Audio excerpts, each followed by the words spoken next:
The House of Mystery presents Inside Writing, the radio show where authors discuss their writing process in all genres. So now today we're going into paranormal, and we have a great guest, and she's written a great book. It's called Portal, and it's a lifetime of paranormal experiences, and it came out December of last year. And so she's sitting with us, and she's going to tell us a little bit about the book and the experiences. And we've got Adele, Casales, Rocha. Rocha. I'm learning. So welcome to the show. Hi, Alan. Hi, Julie. I'm very happy to be here. So let's start out. First of all, now, what got you into the paranormal period? Like, how did you get involved into this enough where you're writing a book and doing interviews? Well, Alan, that's a very long story, but, to try to make it as brief as possible, I was born in the 60s, and in the neighborhood that I lived in happened to be in the Philippines. I lived in a little town that is approximately about, I would say, 50 miles outside of Manila. At the time, it was a very sleepy little suburb. There was no traffic. It had all sorts of things going on, as in good things, that there were a lot of commerce. We were getting a lot of goods from Europe. To just preface all this, so as not to confuse the audience, the Philippines is strategically in the center of the Pacific Rim. And what I mean by that is it's right next to China, below Japan, and Thailand is kind of like by its feet. Australia is probably about a 4 or 5 hour flight right below. So when you're thinking about the hub of Asia, the Philippines is right in the center of that. That is important to remember in terms of its cultural backdrop. The Philippines was occupied by the Spanish from Spain for 400 years.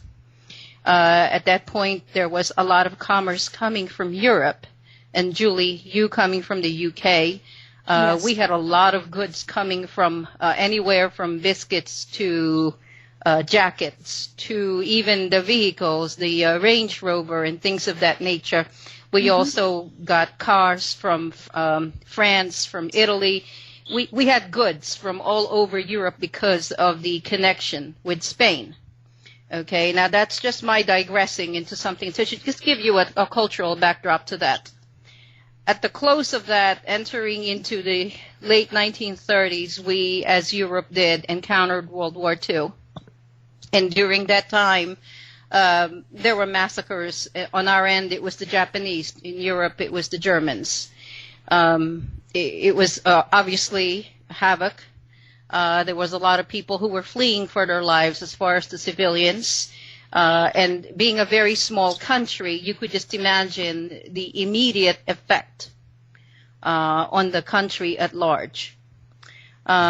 We have neighbors, and I'm walking through the book through 3 generations of a family, but at the same time, I've also interspersed stories from people who have encountered ghosts and demonic beings, as well as cryptids and actually aliens, UFOs, and things of that nature. Because I tend to travel. Since I've moved to the States, I've been traveling since 1982, and it's all for leisure. So the book is an amalgamation of a family's experience through a demonic influence. At the same time, also eyewitness reports of people that I've encountered through those years that I've traveled. I've, at this point, traveled through 26 different countries. So some of them, of course, is just a regular vacation. I really didn't get to talk to anyone about anything paranormal or ufologically bent. But for some of them, it became a very interesting, not just photographing, since I do travel photography, but also talking to the local people, which is the best way to really visit a foreign country. But my interest started because of the neighborhood that I was in. Because after World War II, when houses started to come up again, people started getting on with their lives. Then we start seeing the unquiet. What is the effect of an uproar, a chaos, and something so traumatic as a world war on the local people, not just on the people that were there, but also on the soldiers that were killed as a result of the war. And what you're seeing in this book is the ghostly apparitions, hauntings, the activity that happens when you have numerous tragedies in one space and time in a particular area. Do you find, coming from the Philippines, how is the paranormal perceived over there, and ghosts and all that? How do they accept it or not accept it, or how is it compared to, let's say, the U.S. or Canada or England or something? I think that in terms of cultural understanding, it probably is closest to the way England accepts it or sees it. Because we're also an old country. For instance, the U.S. is only about 200 some odd years. I know it's been through a civil war, but it's never been through a war that is of such a large magnitude that it would lose millions of people. And so what happens is when you create havoc of such a scale that it is so evil, the aftermath never leaves you. And with the Filipino people, because they are 99.9% Roman Catholic, they accept the existence of ghosts. They accept, because they see them, they encounter them a lot. In the houses they reside in, there are homes there that were built in the 1700s and were left standing, and, some were renovated, still lived in. People rarely move to different areas. So generations of families lived in the same house and have seen a lot of things. So they do accept it. They know it's real when they talk about demonic or ghostly influence. What they're not so accepting of is if it's something like, from a different planet, for example, a humanoid or an alien. That one is a little bit more different because they haven't had as many encounters of that, or at least their interpretation is not that it's alien. Their interpretation usually is that whatever it is, if it's bad, it's a demonic infestation. If it's good, maybe it is an angel or even God. So Adele, the book's about really your family and your journey and your understanding of different cultures and beliefs and people's experiences. It is to an extent my family. It's also a lot of stories that come from me, from people that I have talked to and encountered just by being there at the right place and the right time. I think it's interesting that somehow when you are interested in something in particular, like attracts like, and so the people who have the same or similar experience are drawn to you because they know you will be more accepting of what they have to tell you. You're going to be less critical and more open about it. And they're seeking answers. They're seeking to understand that they're heard and that maybe there's an explanation for why, or whatever it is that they saw. And do you think that, I suppose, at what point in your journeys, in your travels, did you fully believe in the existence of the paranormal? And what elements of the paranormal did you first believe in? So, was your first early experiences and validations around ghost apparitions, or was it more about UFOs or Bigfoot, or where was your real kind of first anchoring into your belief system? Julie, I would have to say that because I have been exposed to ghosts and homes that are infested by demonic beings and, all of those things that we can't explain that are uncanny, it would have to be those first. The UFOs came later. I think I was about probably 13 or 14 years old. I was actually already here in the U.S. When a story came my way about an elderly woman who actually saw a UFO over the roof of their house. And because I was open already to the alternate reality theories and have an understanding that not everything we see, feel, or hear is the only reality, I was receptive to that. But I didn't really completely get immersed in ufology until I actually, probably about a couple of years before I joined MUFON. And what was your early experiences with UFOs that led you to believe that?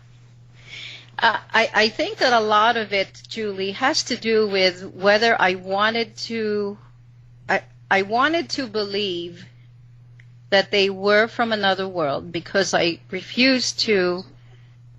I cannot believe we're the only ones here. I cannot believe yes. So when you look at that, the panoply of life that is out there and how large and immense the universe is, I just cannot understand why people feel we're the only ones here that have populated this planet. There must be other life forms, not just in this solar system, but in other galaxies. And there could be, if you believe in multidimensionality, and I have had encounters with those as a child, then there must be also multidimensional beings that are not necessarily quote unquote dead, but are actually just living in a different plane of existence, something very different from ours. Okay, so that's interesting. So I need to take you back, Adele. So thinking about that extra-dimensional and the possibility of our extra-dimensional existences, parallel universes, and those kind of theoretical explanations for many things, deja vu, apparitions, life journeys. At what point when you were younger did you have an understanding of that, and what was the experience that led to it? Because that's really complex theoretical hypotheses, and many people will rely on, we've interviewed lots of different people who have kind of beliefs that lead them to believe in those things, or there's a scientific element that leads them to believe. So what was it for yourself, and at such an early age as well? Okay, so I'm going to be a little bit more concrete and more transparent. Okay. I've only done this with only one other radio show, and this was back probably about a year ago. Because we are primarily talking to the West Coast, I will say this, and I know that people are very open-minded out there. I was probably about 2 years old when we started to realize that we were living in an infested apartment. And when I say infested, my father was primarily the person, the focus of the infestation. About 3 miles outside of my grandmother's house, there is a hamlet. It's called Little Baguio. Baguio, Baguio. It's kind of a tricky name to give. At the time in the 60s, Little Baguio was very much just your little byway. There was probably one grocery store. There was probably like a little corner store for gasoline, and that's about it. But what they did was they started building townhouse apartments, 2-floor dwellings, with the ground floor and the first floor. Yep. And there was one that was built, and there was probably, I would say, about 6 residences to 8 residences. Not to bore you, I'm trying to give you a setting and a backdrop. Yeah. Like I said, I tend to be long-winded. Behind the apartment is a creek. And there are sheltering trees that border the creek on both sides. And just a few yards away from that are the backs of these townhomes where they have huge windows that face out to the creek. So it's actually very lovely, because if you rented there, when you walked in, you will see first the living room, and then right from the living room, you will see a huge window that stretches practically all the way to the ceiling. Lovely. And then to your right, you will walk into the kitchen, the foyer, and then there's a stairwell, and underneath the stairwell, there's a servant's quarters. And usually, because it's only an apartment, there's only room for one overnight servant. Upstairs, you have 3 bedrooms, and in the middle of that, there is a den. And my father was a writer. He did it full time, right out of college. On either side of him, one side was the nursery, the other side was the master bedroom. He was the focus of an infestation. At least that is my interpretation of it, although at some point I thought maybe it was a thought form, which would mean he manufactured it out of his own mind. But no one else believes that but me. So can you just explain to our UK listeners what you mean by infestation? Because that's not that's not a term that we would normally use here in the UK in paranormal. Okay. So when I talk about someone who is in the stages of possession, there's usually 3 phases of that, and I'm not an authority by any means. This is only through books that I have read. And please, I stand corrected. If you know better, please do tell me. My father was a very depressed man. He had been depressed for a while. No one really knows the nature of where that began. A lot of people felt that it began because of this being or this entity that kept visiting him at nightfall. It got to the point where it was influencing his mind, his mood, so that he became more progressively depressed. He got to the point where his writing was affected. He was writing a lot of poetry, and it turned very dark. So it started to permeate his mind, and he felt at some point it was trying to take his soul, and that if he went to sleep, it would take him. That to me is an infestation, because it's like it's affecting the lifestyle, it's affecting the thinking. It becomes an obsession, and then at some point it becomes an obsession, which is the next stage. He obsesses over the being. It becomes the focal point of his life, and then the last would be possession. Hopefully we never got to possession. I don't think we did. But during the time that he was in residence in the apartment, I was the infant next door. Okay. So, okay, I'm getting my head around this. Okay, Julie. So you would have been experiencing the dynamics in the family home around this possession. And at what age were you told about this as being an infestation or a possession, as opposed to Dad's not well because he's got a mental health or a depressive episode? Or at what point were you introduced to that as a concept? It's interesting how it evolved, Julie, because I did not even know that he had passed away. Right. Okay. Months and several months into it, and you know from the book how he passed. Yes. He apparently would not be admitted to the Roman Catholic Church because the priest felt, because of the cause of his death, that he could not be interred there or viewed there, and he could not be buried on holy ground. This is just the idea, of the culture, because of the demonic influence, and that is what the priest called it. Who told me finally and sat down with me, I did not know until I was close to 4 years old. But the interesting part about it is all this time, when people were couching their words around me very, very carefully, I knew exactly what had happened to him. Okay. And I can't explain how I know. To this day, when I went into kindergarten, people would ask me, how come your father never picks you up from school? How come it's always your mother, your grandmother, your uncle, etc., etc.? And I would tell them the truth, that he slashed his wrists. I told them the truth. And no one ever told me that until finally I was in first grade. And one of the parents called my mother and said, do you know your daughter is friends with mine, and she's been telling her this is what happened to her father. Very powerful. So my mother was appalled. I came home from school to find she was there in the living room sitting with my grandmother and the rest of the family.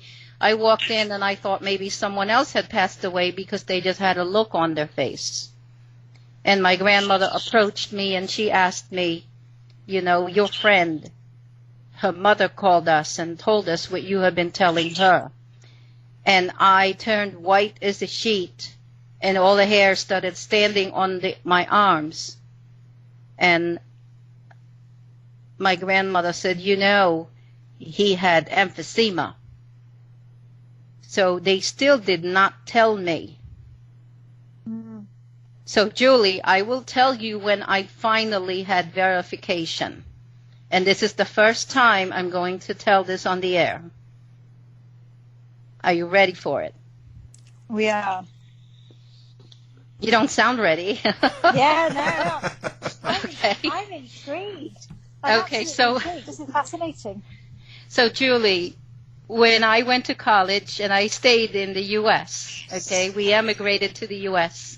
I went to a college, and then I think I was 17 at the time. My mother, who was still a widow, she had not remarried, she said, I think it's time to go home and visit. So we jumped on the plane, you know, it was a 21-hour flight with, you know, overnights, and you know how that is. And then I get there, and my father's grandfather invites us for dinner. And this is the home they've been living in where the children were raised, where my father still has his bedroom. So we get there around, we eat late. Around 7 we were there. And my mother was with me, and my father's brother, who was very close to him at that point, was married, and his wife was there. I'd never met his wife before. So we were sitting in the huge dining area. There were 11 children. My father's family had 11 children. So picture this huge, long dining room, and the servants are running all over the place because they had not been told there was going to be guests for dinner, and they're over in the pantry and killing chickens and the whole mayhem. Meanwhile, my aunt-in-law, okay, my father's brother's wife that I had not met, shut the door so we could have some privacy. And then we sat down at this huge table, and she proceeded to take out some photographs. Bear with me. Mm-hmm. As she is leaving through the photographs, she comes upon a piece of paper.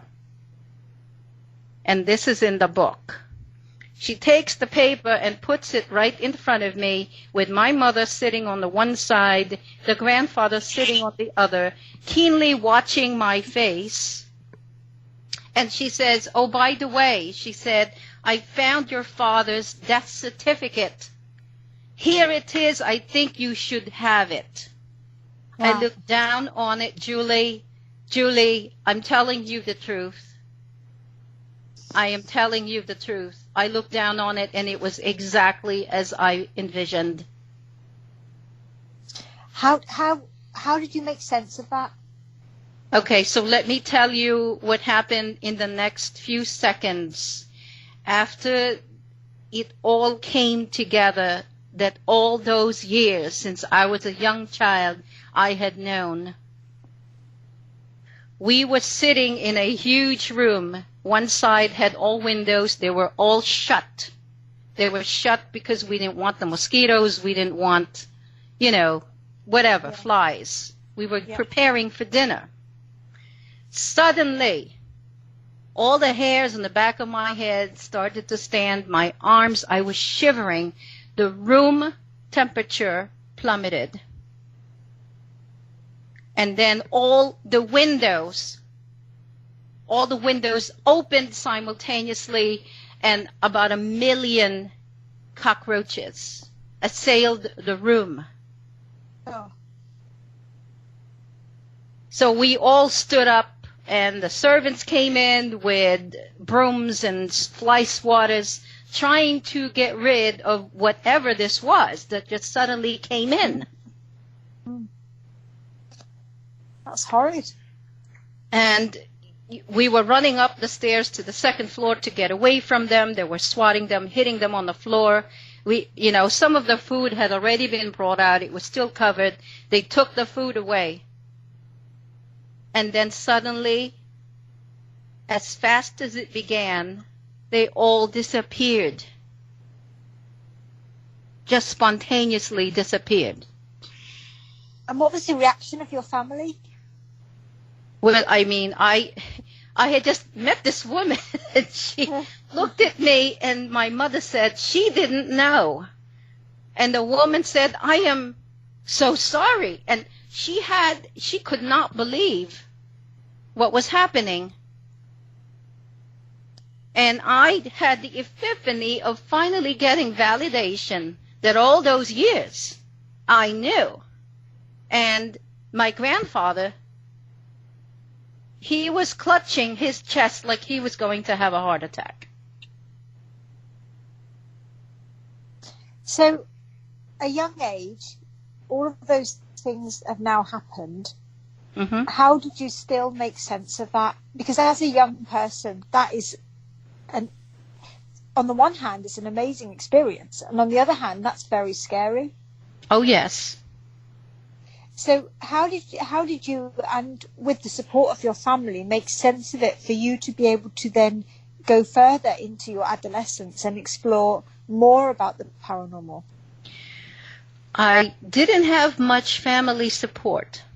Right. And okay. it was one of those things, and the style of my family is to kind of sweep it under the rug. So my mother was like, should we just go out to eat? Like as if nothing happened. Should we just go out to eat because now the food might be spoiled and there's things on the, whatever, that were killed. Save them bringing the food back, yeah. And, I mean, crazy. I'm not making light of it by laughing, but that was the reaction. And my grandfather said, oh, and then we'll just come back for ice cream. So my uncle, was looking down at this letter, and he said, I can't believe that happened. He was the only one who actually articulated that, and I'm just looking at him because I'm taking it all in, Julie. I mean, what do you say? You'd be speechless. You just wouldn't understand it. You wouldn't. It would be so confusing. No. Part of me was like, I'm settled. Now I understand that it's true. But how did I know? I don't remember. Was there anything else around that time that made you feel that the reaction, the windows opening, the change of temperature, did you feel like your dad was there? Sometimes I do believe that he is. I will tell you an instance when I think I was about maybe 6 at the time. I was in my grandmother's nursery because, after he passed away, my mother and I moved to my grandmother's house. And that house itself had a lot of spirits, and they're not positive. I was in the nursery alone, and all these things happen at nightfall. Okay, so, the light is protection, obviously, and a lot of noise is protection. At night, it's silent and it's dark. And I was sitting by the windowsill, and I could have sworn that right outside he was out there. But he is not accompanied by anything positive. It's always a sense of dread. And what do you think the purpose of that would be? Because I for one, and I'm totally respectful of your views and your beliefs, as I am anybody. Yeah. But I am really reserved and hesitant when we talk about demonic beings and evil encounters and the feeling of dread, and after having many experiences over many years, I have never felt to be in a position that I'm not able to control or be out of.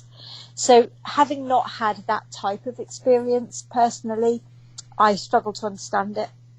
So what would be the purpose of a man that you loved coming back with that feeling of dread to his child?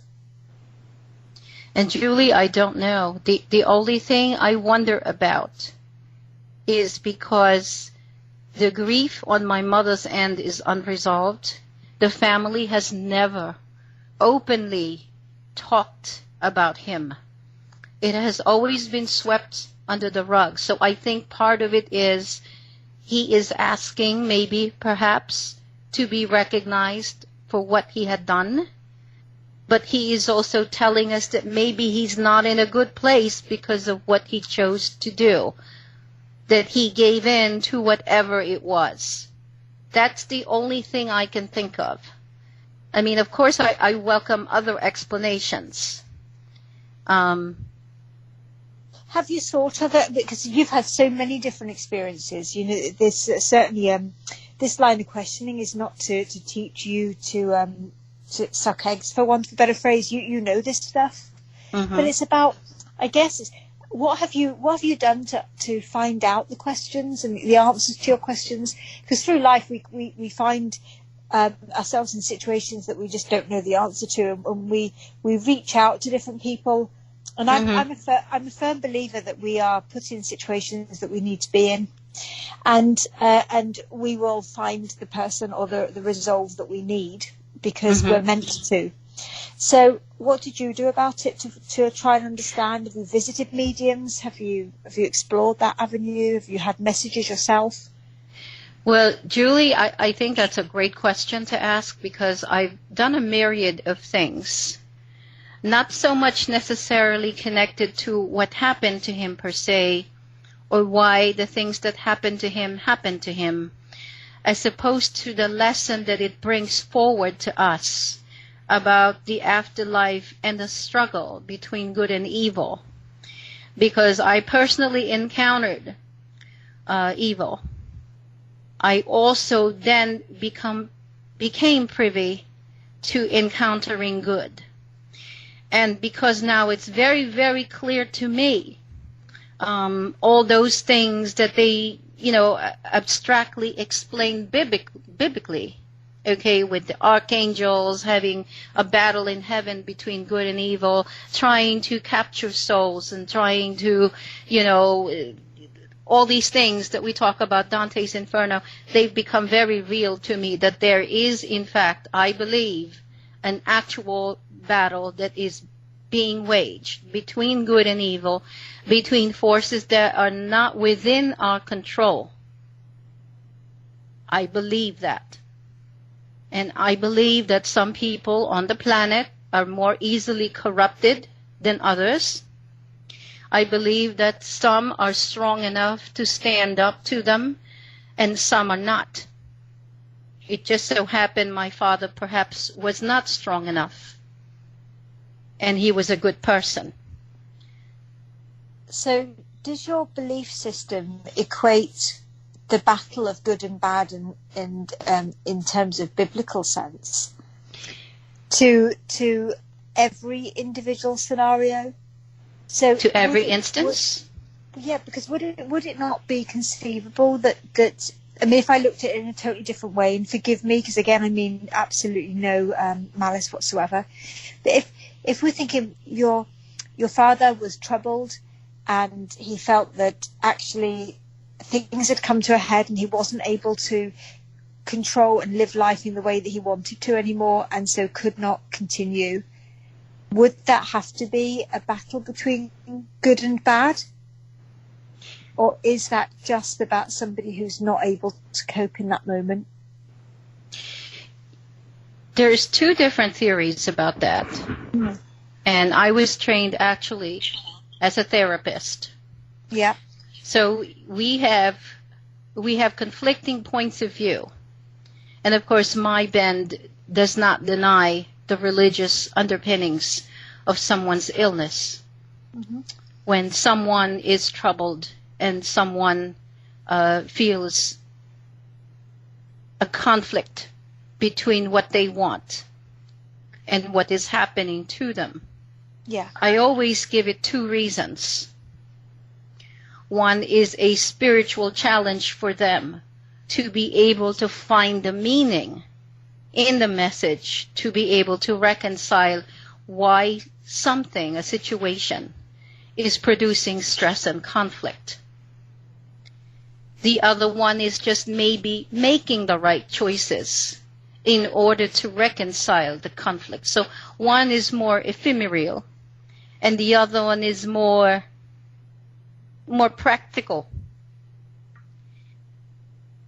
In the case of my father, I think what has happened, and this is just through the years as I think it through, he was a man who was very sensitive.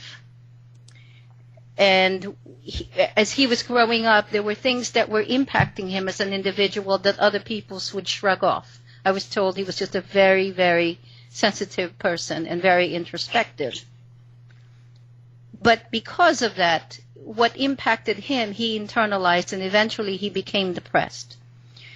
And here's my theory.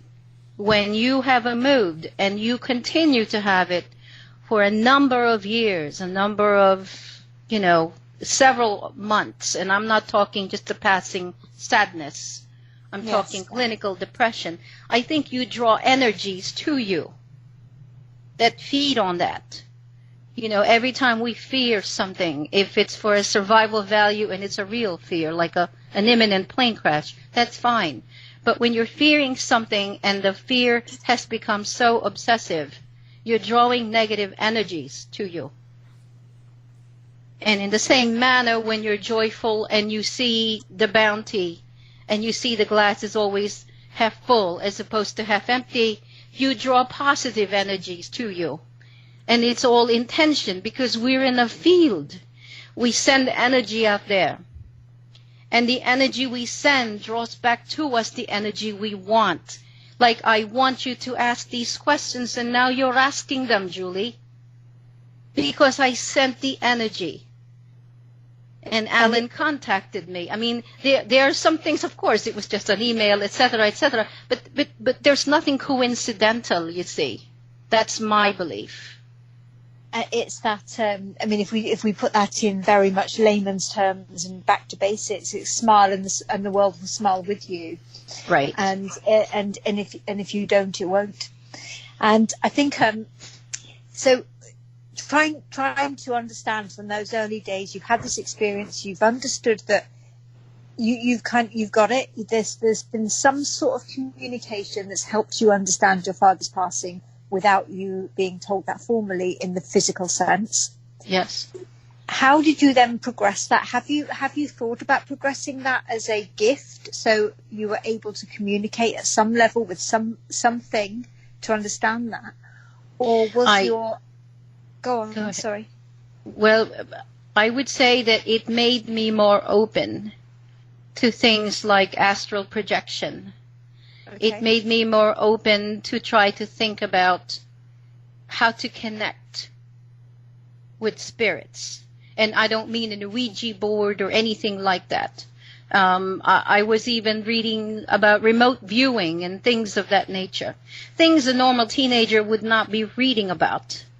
Yes, and because I sent out that intention and that energy, of course, there were people along the way that came. I mean, I did meet a few mediums. I actually even met a medium who did past life readings. And I'm a proponent of reincarnation. I'm not embarrassed to say that. I do believe we've been here for a lot of times. And when someone is afraid to pass away, I think you've been through this. You just don't remember. And then you'll be back again. So I delved in that as a teenager. I looked through all these different books.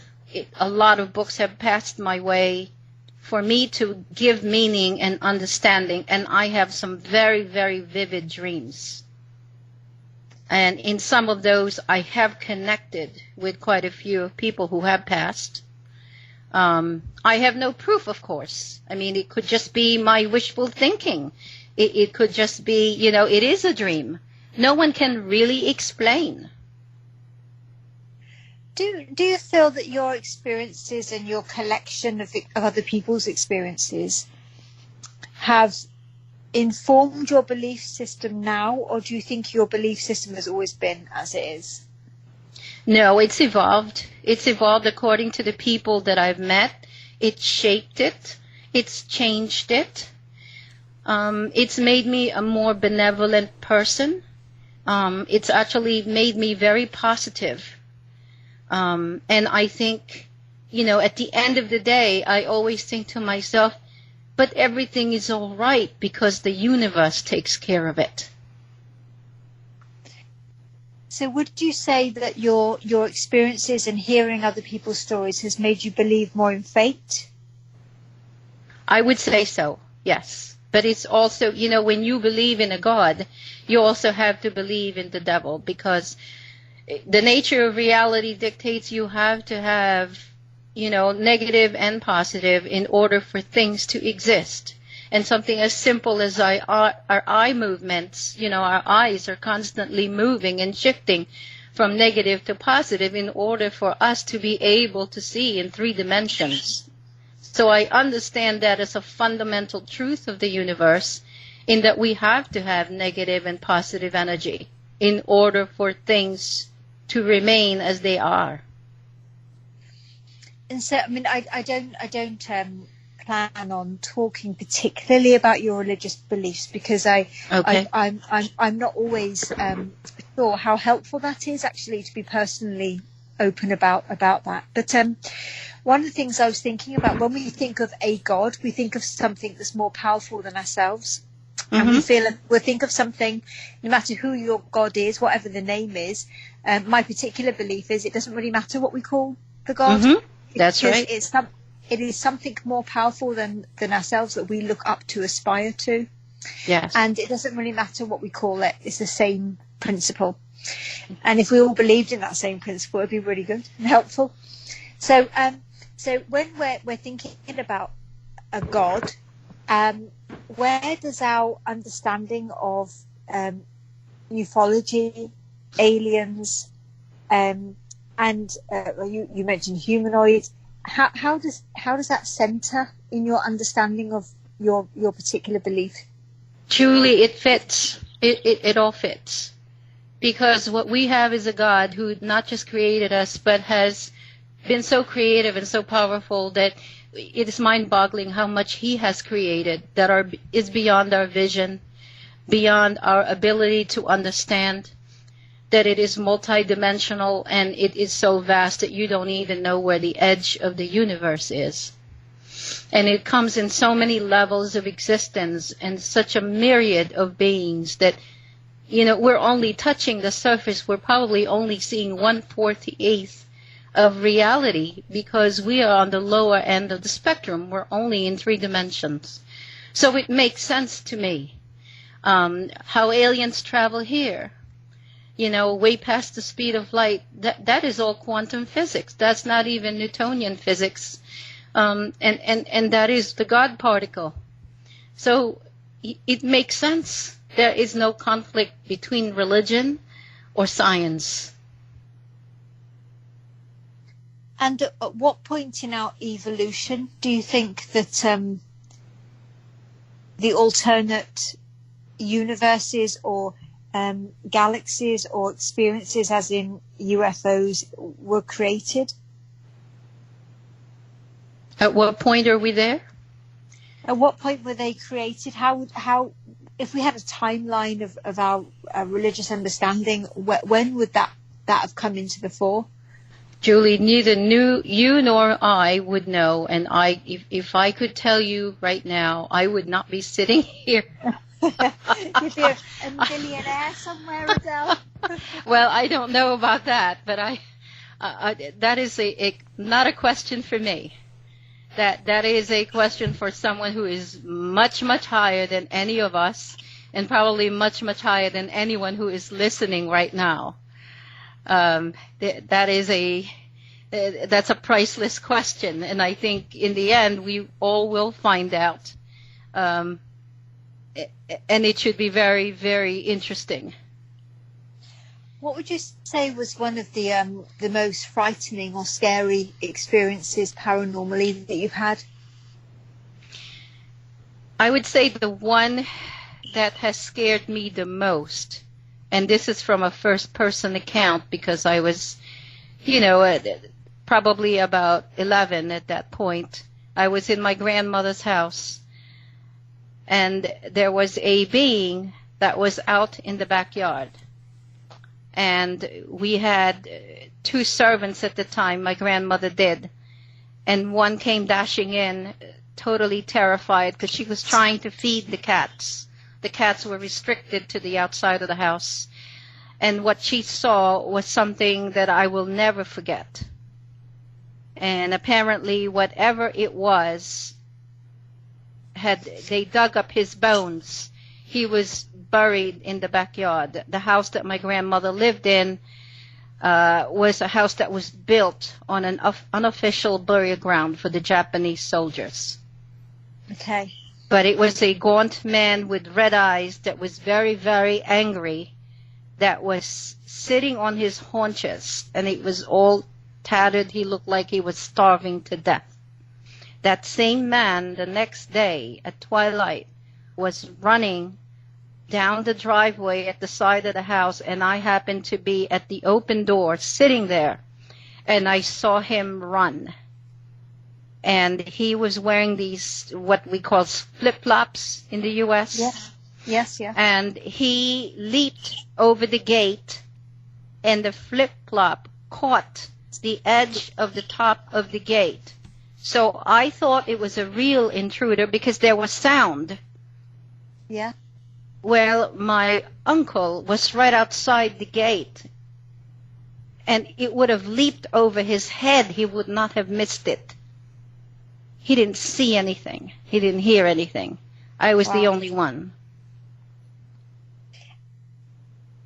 And although that was something that's unnerved you because you automatically knew that it wasn't in the flesh, it wasn't in our existence, was there anything that, any interaction with him that made you fear? It was more visceral. I mean, I knew that it was not of this world. I was taken aback that it actually was able to make a sound because the slipper hit the gate. So the first instinct I had was to stand up and say, I think there was a man that was running from the back to the front. Of course. And my grandmother said, was he wearing white, like some kind of a long T-shirt that was tattered? I said, yes. Was he really thin, like he had starved? I said, yes. Was his hair cut really, really short? There were marks on it, like he had some kind of disease, I guess. And I said, yes. And she says, oh, yeah, he usually passes by here once a week like that. And then I knew. Wow, guys. It's been a great conversation. Now, we're getting close to the end. Adele, do you have contact information or a website or something people can find you on? Well, I can be found on Twitter, and it's the name of my dogs, @Fox and Rosanna, N as in Ann Nancy, Rosanna, Rosanna. I can also be found on Facebook under my name and under Instagram under my name. Okay. And, of course, the book is available on Amazon and all bookstores. We will have that on our website. And, so anybody wants to find out more, if they're listening to the show, one click will get you the book. Adele, it's been really, really interesting. Any last words before we go? No, basically the book is available on Amazon, as you mentioned. It is on Kindle and paperback. I'm in the process of actually collecting more stories from other people, and I plan to get some stories from overseas as well, and that should hopefully, be in publication next year. Fantastic. Again, the book we're talking about is Portal. It's a lifetime of paranormal experiences. And like I said, it's right on our website, one click. Thanks again, Adele. Thank you. Thanks, Adele. To find out more about our show, guests, or to listen to past shows from our archive, please go to www.houseofmysteryradio.com. Show's over for now. Was it as good for you as it was for me? Well, good night. This has been a production of Something Weird Media. I'll be back.